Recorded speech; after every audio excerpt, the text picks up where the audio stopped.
What's good, world? Welcome to Fresh Tech TV, and today we're going to be reviewing the Apple Homepod.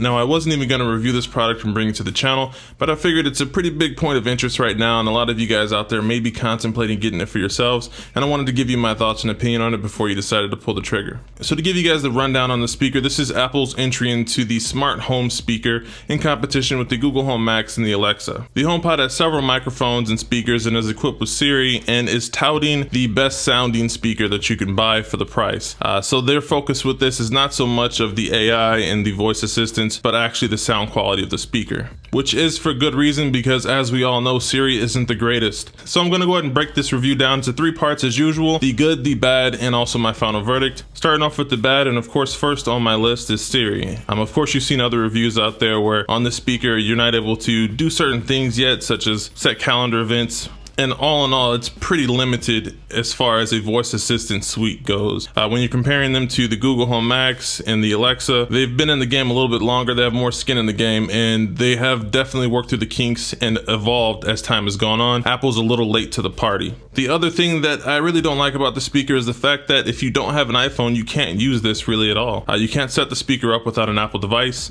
You also are limited to Apple Music when it comes to having a full control over your music experience. So if you subscribe to like Spotify or Google Play Music or any of those other services, you're pretty much out of luck. The other thing, surprisingly, that I don't like about this speaker is the sound. I mean, it sounds good, don't get me wrong, it sounds decent, but when you get it to higher levels, the bass bottoms out. There's no low end at high volumes, and I think that's mostly attributed to the fact that it is so small and compact. Apple definitely goes for the aesthetics, and they want to make something that's revolutionary style wise, but they kind of compromise on functionality. So in order for the speaker to really have more bass output, it has to be larger. Air has to be going around those subwoofers inside of it, and it just falls flat. In my personal opinion, I've used the Google Home Max extensively at work, and I think it sounds much better. The bass is way heavier, the mids and highs are a bit crisper in my opinion. I feel like this speaker once again just bottoms out when it comes to high volumes and high bass. It definitely over exaggerates the mids and highs at high volumes. One of my biggest problems with the speaker is oftentimes when I ask Siri a question, my Apple Watch or my iPhone started to respond. Even times when I asked it to play music, my iPhone started playing music, and that's something that they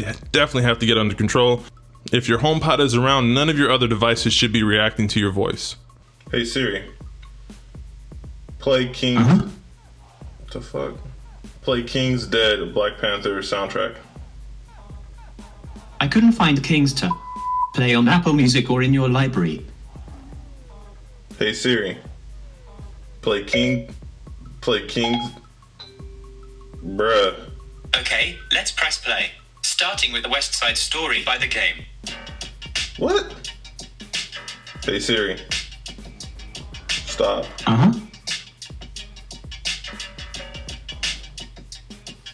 on, bro.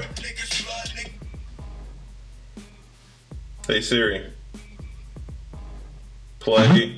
Oh my god. Playing Oh My God by The Pretty Reckless. Moving on to the things that I actually like about the speaker. First and foremost, the design is a gift and a curse. It does look nice, but it's not very functional, but it definitely is great for, putting it on your coffee table or on your desk. It's a good centerpiece. It looks good. The build quality and everything that we come to expect from Apple is there. The fabric mesh, the weight of it, it feels like a quality product when you unbox it. The presentation is definitely there. The first impression is amazing, but as time goes on, you just realize that the speaker kind of overstays its welcome, which leads me into my final verdict. I know you guys probably didn't expect for this review to go this quickly, but honestly, the speaker isn't worth it right now. This feels for sure like a first gen product. Hopefully over time with the second generation, they give the subs more space, so that way it has even distribution across all spectrums of sound, from lows, mids to highs at all volumes. Right now, this isn't a very good sounding speaker, and it doesn't do voice assistance well either. All in all, this is just a $350 paperweight that makes noise. My recommendation is to hold out for the HomePod 2. Hopefully it has a better design for sound quality, and hopefully they compromise a little bit on aesthetics and make it a little bit more functional. Over time, I don't doubt that, they'll improve Siri. Hopefully with future updates, Siri becomes a little bit more capable and offers more down the line. Thank you guys for watching. If you made it this far, go ahead and subscribe to the channel for future tech videos. Until next time, stay fresh. Peace.